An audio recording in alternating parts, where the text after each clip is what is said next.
Which good teams are really good? Which bad teams are really bad? Which player performances are real and what's fake? It's a full real or fake podcast right now on the Locked On NBA podcast. You are Locked On NBA, your daily NBA podcast. Part of the Locked On Podcast Network, your team every day. Hey there, welcome back to the Locked On NBA podcast. It's right here in the Locked On Podcast Network. We are here for you every Monday through Friday.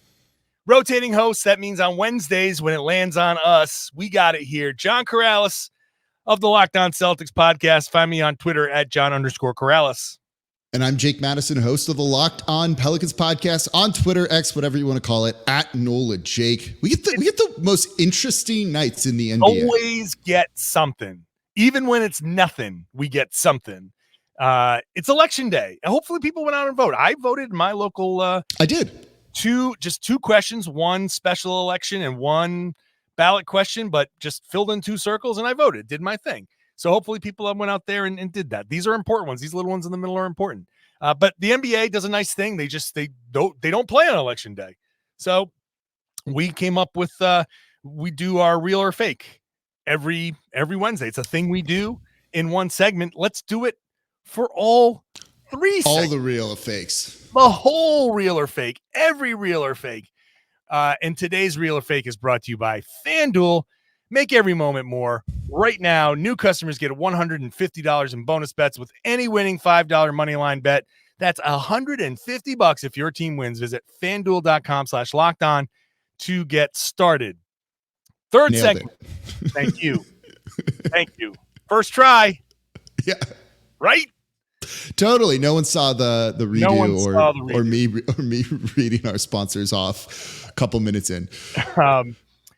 We'll do the players perform. There's Trae Young, Julius Randle. What's real? What's fake with them? The Bucks and the Suns are struggling. We're talk about them in the second segment, but let's get to the top of the standings because it's early. All of this is the early caveat. We expected Denver and Boston at the top of the standings. Boston is 5-1. Denver is 7-1. So when we play our game of real or fake, can we just say both of these teams are real, right? Everything. Yes, they're both very real. They're both very good. I expect these are going to be the 1 seeds at the end of the year in the respective conferences. Like I feel very confident in saying that. This is the easiest real or fake we'll probably have. Yeah, I feel good about that. The Celtics, the team I cover, just lost their first game to Minnesota. I think it took a lot for them to actually lose that game. It was overtime.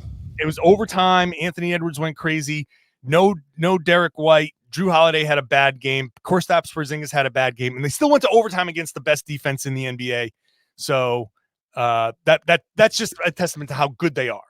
My one concern about the Celtics is Porzingis' health, right? Like it almost feels like at some point he's going to miss time. If that happens, I wonder how it might impact them a little bit. I still think they're really good. Sure. That's the one thing that I think is like my big concern about that Celtics team. That's really it. And I would say that the other concern is going to be their bench depth, which is, that's something that the guys talked about yesterday on the show. And it's something that we're kind of watching here in Boston, where Brad Stevens has tools to add a depth piece somewhere along the way. And I think he's going to do it. So I think Boston is going to get better over the course of the season. But like I said, against Minnesota, a lot of things went wrong and it still went to overtime. And Minnesota, we weren't even going to talk about them real or fake, but they're 4-2 and the best defense in the league. They've won 3 games in a row. I think they're kind of real in Minnesota too. I kind of believe in that. In fact, I believe in it so much that I think Karl Anthony Towns might be a piece that they could move and kind of, they need to address something. And I tell you what, Karl Anthony Towns was one of Boston's best players in that game last night. So I think there might be a decision to be made down the road in Minnesota there. But regardless, I think Minnesota is real, and Boston is real as well. And so that's the top of the standings. Let's go to the next, because the second place teams are kind of interesting. Yeah. Let's start with Dallas. Real or fake? Dallas at 6-1 and just a half game behind the Nuggets. Their start is real. Yeah, I think it is. I mean, their only loss is to Denver. Like, so you're not going to put them above Denver, certainly, or anything like that. But like watching them play, they look pretty good. They've done this without Kyrie Irving a little bit too. The big need they had was at that center position, and Derek Lively II, their first round pick, who they basically tanked last year and received a huge fine for, has done a really good job.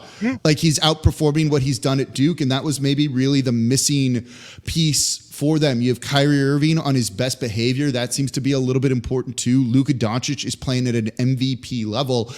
I don't know if they're going to be the 2 seed, but they are playing like a top 4 seed in the Western Conference to me, that if you're kind of looking at them over the course of the schedule, you're like, okay, I can see this team actually being good as everything's starting to click, right? Like, they don't turn the ball over too much. They force a ton of turnovers. The one area you can really hurt them is rebounding. They're not great on the offensive boards. They don't do a tremendous job on the defensive glass, but everywhere else, like, they're pretty good.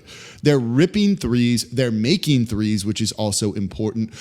All of those things are kind of conducive to the NBA in 2023. So I'm kind of saying they're a real team, just not like 2 seed good. I'm going to say it's fake, Jake. I wonder who you're going to put this one on here. No, no, I'm not putting it on any particular player. This is not my Kyrie Irving slander is being pocketed. I'm going to save my other slander for later in the third segment. That one is coming. But the Kyrie escapes. It's the schedule for me right now. And I'm not saying that Dallas, I'm saying fake because I'm picking one of the two. I'm not saying it's like they actually suck. It's that they're not actually a 6-1 team. I think we're kind of saying the same thing, but they beat San Antonio. This is their schedule so far: San Antonio, Brooklyn, Memphis, Chicago, Denver, Charlotte, Orlando. The one really honestly good team that they played, they lost to Denver. And in Denver, they beat San Antonio. They beat, and that was a close game. Brooklyn's okay. Memphis is a garbage fire. Chicago is a garbage fire.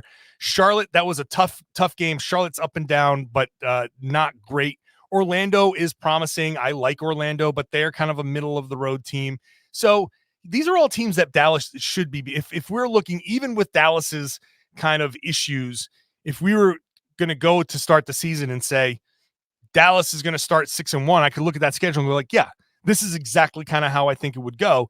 They could play Toronto next. That should be a win. They get the Clippers, New Orleans twice in your backyard. That could be 3 losses in a row. They'll probably beat Washington and they could lose to Milwaukee. So that would be 4 out of 5 games. So I can see a 4 out of 5 game kind of skid, which means they would go to 7-5. Is that right? 6 or 8-5, whatever it is. I think that they'll fall down. So I'm not ready to crown them as real. I'm saying they're fake. If they can get through that stretch and beat New Orleans and beat the Clippers, or if they can win 2 or 3 of those games, then it's a different story. But right now I'm withholding. So I'm saying fake for now. The Philadelphia 76ers are second in the East, 5-1.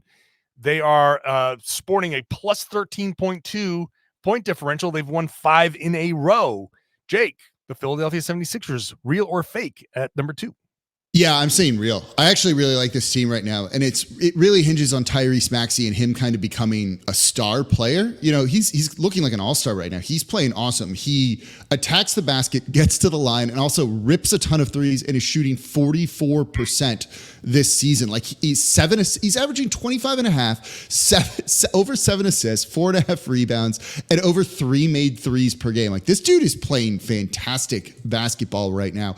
And they're just kind of unleashing him. And it just works better with Joel Embiid and the rest of this roster than James Harden's, kind of plotting isolation style does. Mm-hmm. So you're kind of ridding yourself of this thing that I don't want to say was holding him back in Harden, but just allows the next guy to really step forward. They're the best offense in the league. They have a top 10 defense as well. You've got Embiid down in the paint. You also have Tobias Harris, who's having not a career year, but the best year he's had in a little while here. And then they still have assets to maybe make make a move for someone else significant, maybe not someone on a James Harden level. So this is me saying real, expecting a move from Daryl Morey to come before the trade deadline. You bring in another significant piece. I think that's something that really is going to elevate this team. Their offense has like room to get scarier. I think they don't take a ton of threes. They're one of the better 3-point shooting teams out there, mainly because of Maxey. You add another like significant shooter onto this roster, I think they could be something like fairly special. I don't know if the defense is going to be this good all year long, but the offense seems like it could keep up. Yeah, I mean, again, schedule-wise, Toronto, Portland, Toronto again, Phoenix, Washington, not exactly a murderer's row, and they lost to Milwaukee on opening night. But I'm leaning towards real here just because of the players and what I see from Maxey and what I see from Embiid, and I do like the fits there. I think Nurse is a good kind of good for them. I think he's good for Tobias Harris. I think he's kind of pushing the right buttons and it's working right now in Philly. That's most importantly, you're getting the buy-in from Embiid, and you're kind of the one fear everybody had was after the Harden stuff, what's going to happen with Embiid? Well, you're 5-1 and you're right there at the top of the standings, right behind, tied with Boston. Everybody's talking about Boston. Like there's a lot of talk about Boston, and Philly's like, hello, we're right here too. And like that, I think that's worthwhile. So, and they're doing it with some oomph in their game. Like I said, plus 13.2 point differential. So I'm saying they're real. The Bucks and Suns are struggling, and those are two teams that were expected to be contenders, obviously, after 7 games. What are we thinking there, real or fake? We'll talk about that next. First, today's show is brought to you by Prize Picks. Prize Picks is daily fantasy made easy, made fun, because they have it's you against their projections. They set the projections. You pick more or less. You pick 2 to 6 players. If you hit on all 6, you can win up to 25 times your money. So you bet 10. You can get 25 times that. 25 times 10, $250. Oh my God. And now you can pick combo projections across basketball and football in their specials league. So you want to pay attention to both sports. You want to have some fun with it. Check out the LeBron James plus Travis Kelce, a combo of 10.5 plus 3-point percentage, 3-pointers made, and receptions. If they more than that, less than that, if you pick the right one, you win. You can even get a reboot policy so that your entries stay in play, even if one of your players gets hurt. In these football or basketball games, if you've got a player who leaves the game in the first half and doesn't come back in the second, the player is rebooted.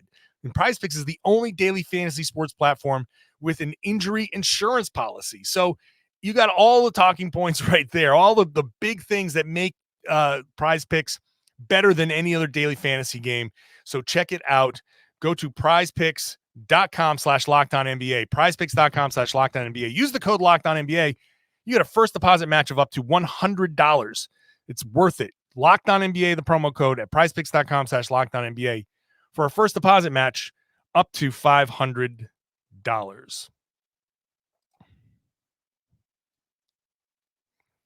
Thank you for making Locked On NBA your first listen every day. Make sure you're subscribed here. Subscribe to all of these podcasts that we're talking about.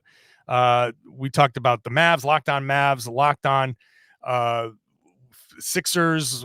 Every team that we talk about has a podcast. So make sure if you want to catch up on some of the stuff that we're talking about, they're covering it there too.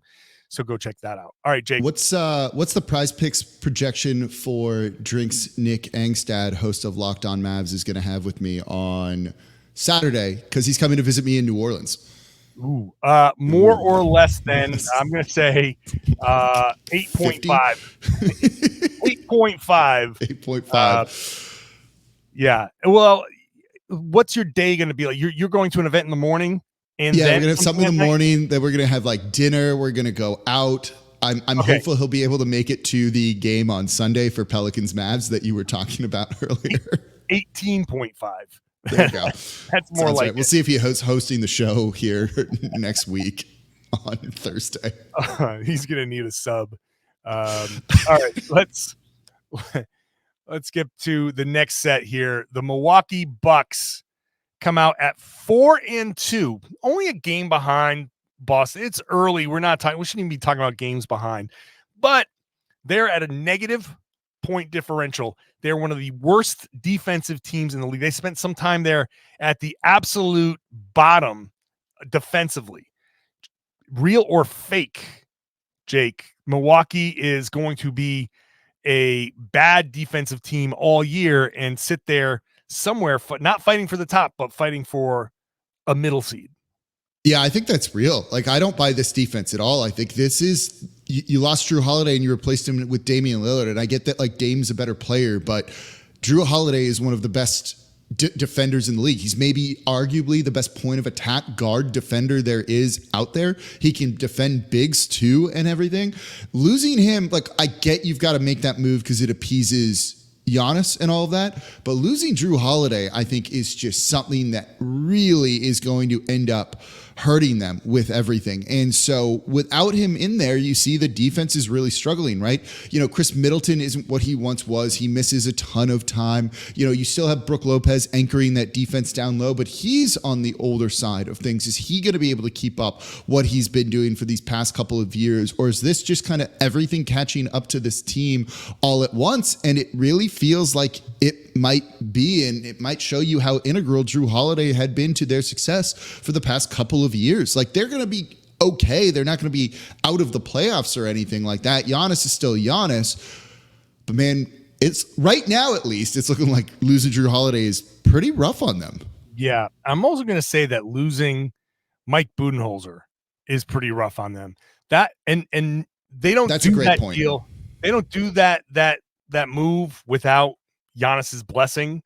So I don't know if that was just the natural ending point of that relationship, but if this was happening under Bud, I'd be like, no, this is fake. This is absolutely fake. I agree with that. And I want to say it's fake because it's Milwaukee and Giannis and Dame will figure it out. I can't say it's real because there's just too much talent there for me to say they're just going to be a third or fourth seed and whatever. Now, they might still be a third or fourth seed if everything improves, just because they're going to bide their time and they're not going to care about what game 7 on the, like, no one cares in that scenario.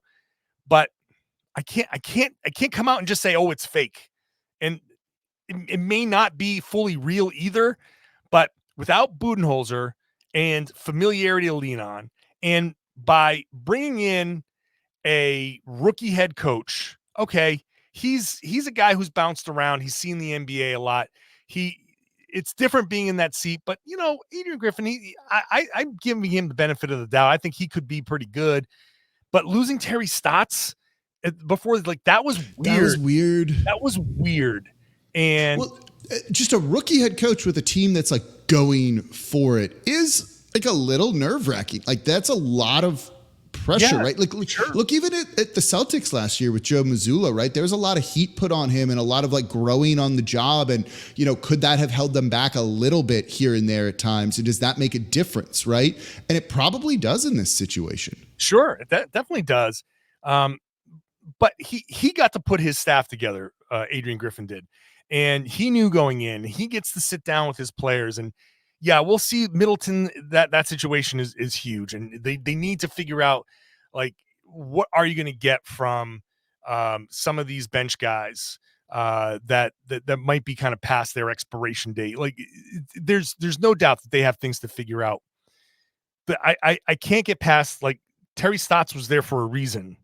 And for him to go so suddenly just kind of like raised the flag to me that I didn't like. So I'm not saying flat out it's fake, but I am a little worried about them. The Phoenix Suns at 3-4 are, you know, at this point, the 9th seed.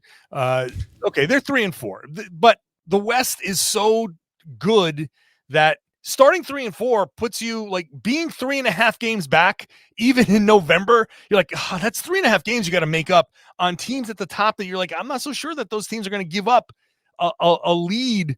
This is just whoever gets their, stakes their claim is going to hold on to it. But are you worried at all about the Phoenix Suns? Are their struggles real or fake? I don't know yet. I can't actually give you an answer on this one. I'm going to cheat. We've done a bunch of real fakes. I get one cheat. This is where I'm going to do it. Ooh. Devin Booker's played 2 games. Bradley Beal hasn't played any games, right? Like this is an incomplete. I could see them struggling. I'll believe they'll struggle if these guys don't play. The fact that they're 7 games in and Bradley Beal hasn't played 1 game, I would say is kind of concerning if you're them, given what you moved to try and go get him. And this was kind of the focal point of the offseason. How much can you truly rely on a guy like Grayson Allen, right? Eric Gordon is aging. How much can you rely on him? They added a lot of like really nice complementary pieces, right? Watanabe, I think, is one. I like the Drew Eubanks signing, but like those are guys that don't move the needle for you if your star players aren't playing, and they're not. There's been injury concerns around Kevin Durant. Same with Devin Booker, same with Beal. Like, are they going to get them all on the court? And are they going to be able to get them on the court enough to have enough team chemistry? I buy Frank Vogel as the right coach for this team, as a guy who can kind of get the most out of, an experienced roster after seeing his work with Los Angeles. But if those dudes don't play, there's not enough depth there for it to truly matter, I think. That's where I'm not sure. Like, it just kind of comes down to, what are you going to get out of your star players? If they're all there, they should be fine. You might not be the 1 seed anymore because they're not going to get all these guys back like tomorrow necessarily. And Beal's going to take a little bit to ramp up too, even if he is listed, I think, as questionable. So it's going to take a minute for them all to kind of get on the same page. They'll lose some games. And at that point, are you looking at like the 4th seed as your ceiling as opposed to the 1 or the 2? And that's going to matter when it comes to the postseason. Yeah. Like we did our preview before the season, and like we were kind of joking around, like I don't think the Suns care about seeding either, so they may not care about this. I'm gonna kind of repeat what Tim Bontemps has been saying on the Hoop Collective podcast, because I think he's spot on. Everybody's saying like, well, you got to see what they're like all together, but the biggest concern about the Suns is that these guys don't have the health to ever play together. Like, it's already a problem. Yep. We talked earlier about Boston and, Kristaps Porzingis and, some of the health concerns, but at least in Boston, they're healthy, right? Derek White, a couple of games because he had a baby. That's it. So Phoenix is already dealing with injuries already. So why should we ever expect them to play together? Why should we ever expect that big run? We shouldn't. I don't think we should. I think this is a concern, and they could fix it. Like, they could come in and be, last year's Warriors in a way, where they come in and they just grab that 7th seed, and it doesn't matter. They're fully capable of making a run, but it's about you've got to build the habits. You got to build. Yeah, but we also said that about the Clippers too, right? Like, oh, cool, they'll get into the postseason and then they'll get everyone there. And then look, you miss a guy for a game or two, and all of a sudden, a series doesn't shake out the way that you want it to go, and like, good luck. Which is why I'm also out on the Clippers. So we know last week for sure. We remember that. All right, let's get to the players. The players. There are some interesting individual performances. Julius Randle, Trae Young. I'll tell everyone after the break here how excited you are about Trae Young. That's next.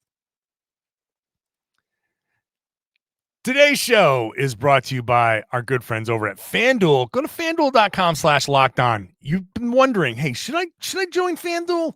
Now's the time, because new customers get $150 in bonus bets with any winning $5 money line bet. $5. If you win, you get $150 in bonus bets to put on whatever you want.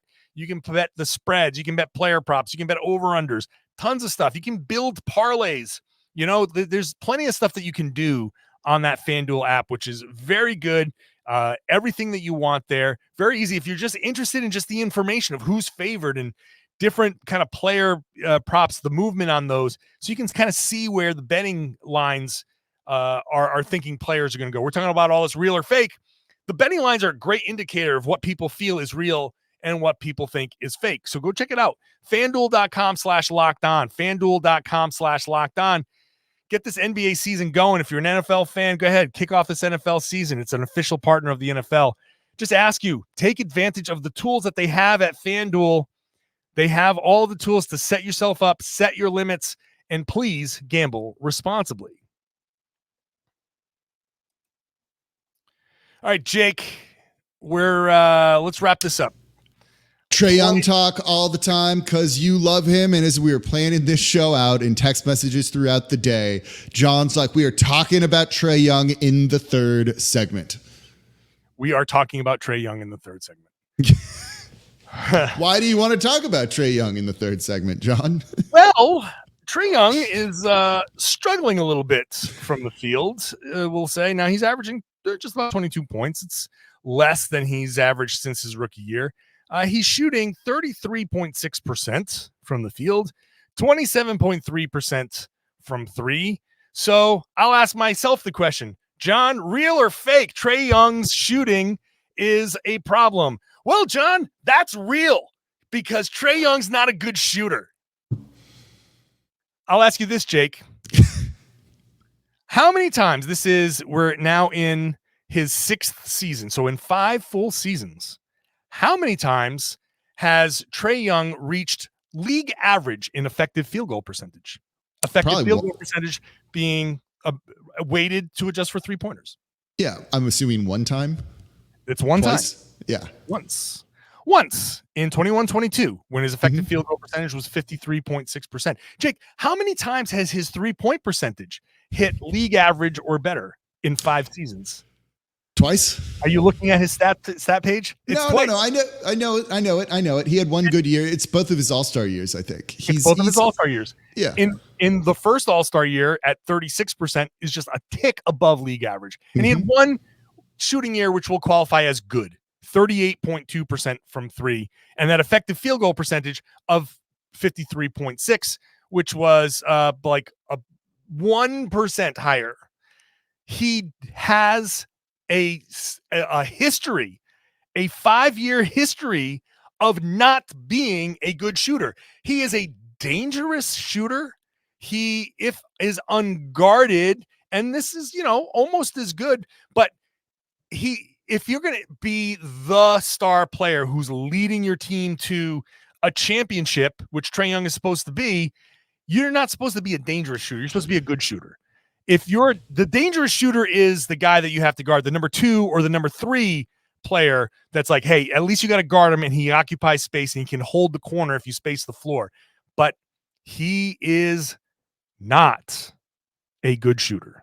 So, no, he's not a good shooter. He's shooting under 30% from 3 this season. But he is a dangerous player that you need to account for, partially because of the volume of attempts that he takes. And I think sometimes that can make up for it a little bit. He's taking over 6 3-pointers per game. He's willing to shoot if he's open. A lot of guys that aren't good shooters aren't willing to do it. The fact that he's willing to let it rip, especially from super deep, means you do need to put someone out there, which does help your team. That's to your point of dangerous shooter, not good shooter. The other thing is he gets to the line. He's getting over 8 free throws made per game. That's why his number, for a dude who's shooting 20-something% from 3 this season, 27.3%, averaging 22 points on 17.5 shot attempts per game is actually pretty good efficiency when you would imagine that would be way worse with some of the shooting percentages because he can get to the line and grift a little bit to get to the line too. So, but that's not coming in the playoffs. I'm sorry to interrupt, but the problem is that's a regular season skill. That doesn't happen in the playoffs. No, I'm with you. I still don't think he's as the worst player in the league here. And I know you don't think that.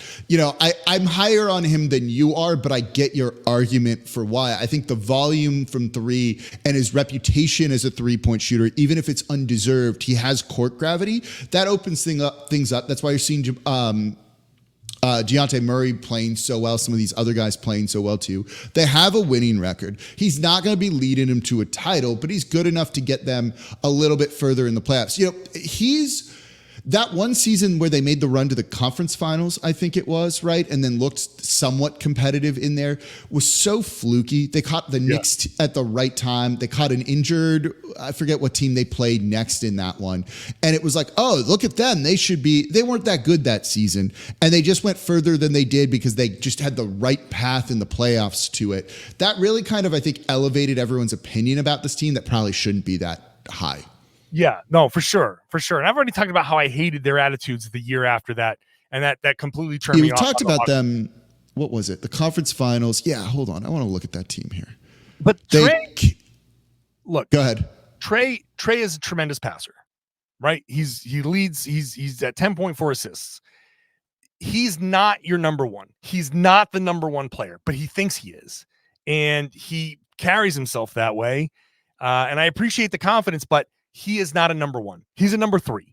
You need somebody else. A number 3? Yeah. Not the second best player on a championship team? No, I don't even know if he's the second best player on the team. Maybe. Depends on how good that first player is. But yeah, he's got gravity, right? So he can kind of hold a defender. But I'm still not like I'm not scared of Trae. He's going to win. He might win a game, but like he's not going to win a series. He's just not going to. He's the worst defender on the floor every single night. He shoots from 30 feet, 35 feet, where he shoots terribly. We see the highlights when he does hit them, because he'll hit them every once in a while because his percentage is not 0, but he's just the audacity of his offense doesn't match the ability. And that's the problem. And that's going to be Atlanta's overall problem moving forward. If they continue to have him as their number 1, they're not going to win. You need a star level above him, and he needs to accept that, or else he's just going to be. He's going to bring a team to like the 7th seed, 6th seed, maybe, and they're gonna falter. That's it. All right. Do you have one more thing, or do we want to move on to the next? Let's move on. That was a lot on Trae Young. I always have a lot to say. Yeah, you need to get that off your chest. Julius Randle is struggling a bit for New York. Let's real or fake. Let's just kind of power through this. Real or fake? You're concerned about Julius Randle? Minorly. It's not a contract year for him, so I don't expect him to have as good of a season as those like 2 contract years in New York where he just like lights it up and then gets paid and he's like, all right, whatever. Oh, by the way, 3rd team All NBA again, and comes out there. He's shooting poorly from 3. He does this like every other year. He's not a particularly amazing 3-point shooter either. His points per game spikes when he shoots well from 3. This is not one of those years. The Knicks as a whole are struggling to shoot from 3 this, and just shoot in general this year. So yeah, I buy the struggles here. See me next year, he's going to have an amazing year because it's technically going to be a contract year for him. I think you're 100% right, and I think he ends up getting traded because of it. Oh, that's a big one. A big one right there. I've now traded Julius Randle and Karl Anthony Towns in this podcast. Quickly, we saw Anthony Edwards beat the Celtics. Real or fake, he is taking the leap, full-on leap this season. Yeah, I think it's real. I think it's real. We did a show over this over the summer. Could he carry the form from Team USA over? I'm like, I don't know about that. And then hearing this dude's confidence, yes, I'm on board. That quote from the win over the Celtics where he's playing with 5 fouls for something like 14 minutes in the game and was playing incredibly aggressive on both offense and defense. And they're like, you didn't want to dial it back. You don't want to risk not fouling out. And he just straight up goes like, no, I'm assuming the NBA, don't want to see me fouled out of the game, right? Yeah. They can't have this because I'm instant ratings. Give me all of that insane confidence from a dude that we know can go out and score 50. Yeah, I am all on board with I don't even think it's irrational confidence. No, actually. It's rational. I think it's exactly. He's the best player on that team with Karl Anthony Towns and Rudy Gobert, and he knows it. And I kind of like that. This dude is a bucket, man. I dig it. He's averaging over 28 points per game. He's shooting 47% from 3 on 6 attempts per. I'm buying all of the Anthony Edwards stock here. You should be. He's legit good. We're running up against the clock, so I'm going to just agree with you. But I'm going to add this: he is 100% fouling out of the next game. that there's no chance in hell that the league is going to sit there and be like, oh, we didn't want you to foul out. Okay. Let's just see about that. 100%. He is fouling out of the next game. I don't even know who they're playing next. Go to FanDuel now, everybody. FanDuel right now. Are there odds on Anthony Edwards fouling out of the next game? Because I'm telling you, he might do it in the third quarter. Actually, I would love this. They play the Pelicans tonight, Wednesday night. So yes, foul out in the third quarter, Anthony Edwards. Love the prediction here, John. I'm gonna have like that game on like my second screen as I'm watching Celtics Sixers for Wednesday night. Tons of great games that will all be covered here on the Locked On NBA podcast tomorrow by who's Nick Angstead and Pat the Designer. On Wednesdays, it's us. I'm John Karalis, host of the Locked On Celtics podcast. Find me on Twitter at John_Karalis. And I'm Jake Madison, host of the Locked On Pelicans podcast, on Twitter at NolaJake. Go ahead and share the podcast now. We love the fact that you're here. We love the fact that you're a regular listener. Spread the word. Tell everybody that they should be listening to and watching the Locked On NBA podcast right here in the Locked On Podcast Network. It's your team every day.